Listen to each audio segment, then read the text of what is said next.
Selamat malam, berjumpa lagi dengan saya Henry Indra di Jam Malam. Pada malam hari ini saya ingin menceritakan tentang pembunuhan sadis yang belum bisa diungkap sampai saat ini. Mari kita mulai dengan video yang pertama, The Zodiac Killer. Pada akhir 1960, ada 7 orang pria dan wanita muda yang sedang berkencan di daerah terpencil California Utara, Amerika Serikat. Secara tiba-tiba mereka diserang oleh seseorang yang mengakibatkan 5 di antara pria dan wanita muda tersebut meninggal dunia, dan 2 di antaranya bisa melarikan diri. Tapi yang aneh dari kisah ini, pada keesokan harinya, si pembunuh mengirimkan surat kepada pihak kepolisian dan ia menyatakan bahwa telah membunuh lebih dari 40 orang, dan ia menjelaskan detail dan rincian-rincian juga lokasi tempat ia membunuh orang-orang tersebut. Dan di setiap surat yang dikirim oleh si pembunuh ini menyebut dirinya sebagai Zodiac. Meskipun pihak kepolisian memiliki surat, memiliki rincian-rincian juga lokasi tempat terjadinya pembunuhan, tapi sampai saat ini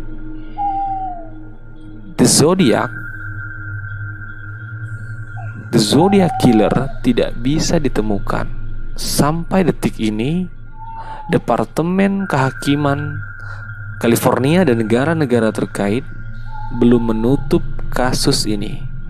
Sampai sekarang The Zodiac Killer masih belum bisa diungkap. Oke, next video selanjutnya, The Axeman, si penggemar musik jazz. Dari Mei 1918 hingga Oktober 1919, warga New Orleans, Amerika Serikat digemparkan dengan sebuah teror pembunuhan berantai yang membingungkan. Korbannya beragam, dari lansia, wanita dewasa, lelaki dewasa, hingga ibu hamil. Dan kebanyakan pembunuhan tersebut dilakukan dengan menggunakan kapak milik korban, hingga warga akhirnya menyebut si pembunuh ini sebagai The Axeman, yang artinya pria berkapak. The Axeman kian terkenal hingga akhirnya pada suatu hari ia menulis kepada surat kabar lokal. Ia bersumpah akan datang kembali untuk membunuh pada 19 Maret 1919. Tetapi anehnya, di surat kabar tersebut ia menuliskan bahwa ia sangat menyukai musik jazz. Karena hal tersebut, ia bersumpah bahwa tidak akan membunuh warga yang memutar musik jazz di dalam rumahnya pada malam itu. Sontak seluruh kota pun memutar musik jazz pada malam itu. Malam itu kota hingar-bingar, tetapi tetap was-was dan waspada kepada The Axeman. Tapi ternyata The Axeman menepati janjinya. Tidak ada pembunuhan yang terjadi pada malam itu. Hingga kini, identitas The Axeman masih belum bisa terungkap. Tak ada kabar pasti tentang keberadaan The Axeman dan siapakah orang ini. Tapi kisahnya telah menjadi inspirasi bagi pembuatan banyak novel, serial, musik, bahkan hingga komik. Oke, selanjutnya yang ketiga, Villisca Axe Murder House. Kisah ini berawal pada tahun 1912. Keluarga Moore tinggal di sebuah rumah bercat putih di Villisca, Iowa, Amerika Serikat. Pada suatu malam, Joe dan Sarah Moore tidur di lantai atas dan kedua anaknya tidur di lantai bawah. Dan ada 2 orang teman anak mereka yang berkunjung dan menginap di rumah tersebut pada malam itu.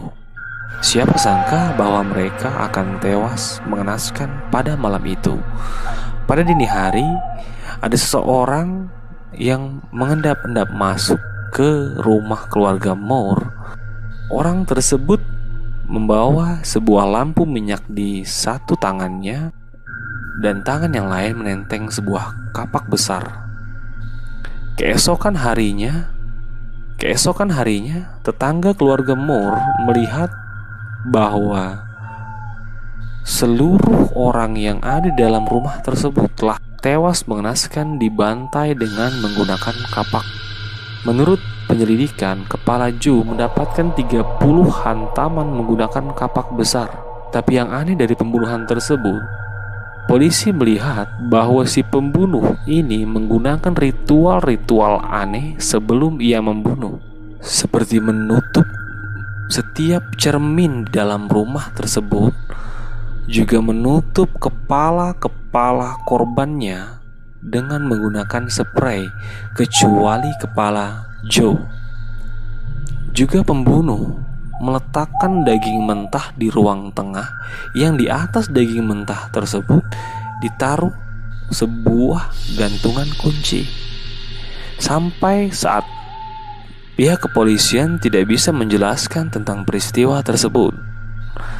Tapi yang pada akhirnya pihak kepolisian menemukan jalan buntu dan menutup kasus pembunuhan keluarga Moore.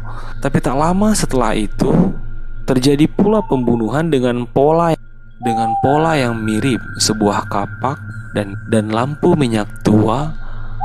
Tetapi polisi tidak berhasil untuk mengungkap kasus tersebut. Hingga saat ini rumah keluarga Moore tetap berdiri dan telah dirubah menjadi sebuah hotel dan museum bagi mereka yang cukup berani untuk menginap di sana. Di rumah tersebut juga terdapat tulisan Villisca Axe Murder House. Oke, selanjutnya Boy in the Box. Pada 25 Februari 1957 di daerah Fort Chase, Philadelphia, telah ditemukan mayat terbungkus selimut yang dimasukkan ke dalam box, yang dimasukkan ke dalam kotak kardus. Korban diperkirakan berusia 4-6 tahun dengan tanda kurang gizi yang sangat parah dan memar di sekujur tubuh, tanda penyiksaan, dan rambut yang baru saja dicukur. Polisi membuat pencarian di TKP dan mendapatkan sebuah topi, jilbab, dan sarung tangan anak.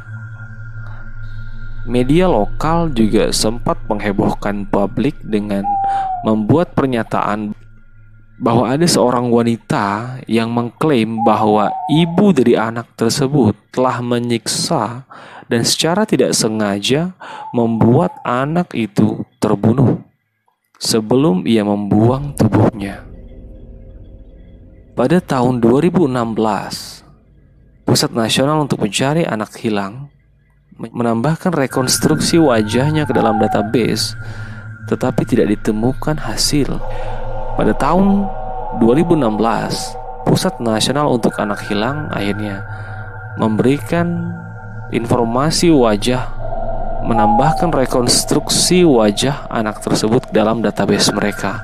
Hingga saat ini, identitas dan kematian anak tersebut masih menjadi misteri, dan siapa pembunuhnya juga masih belum bisa diungkap. Selanjutnya, cerita kelima, pembunuhan Katie di kabin nomor 28.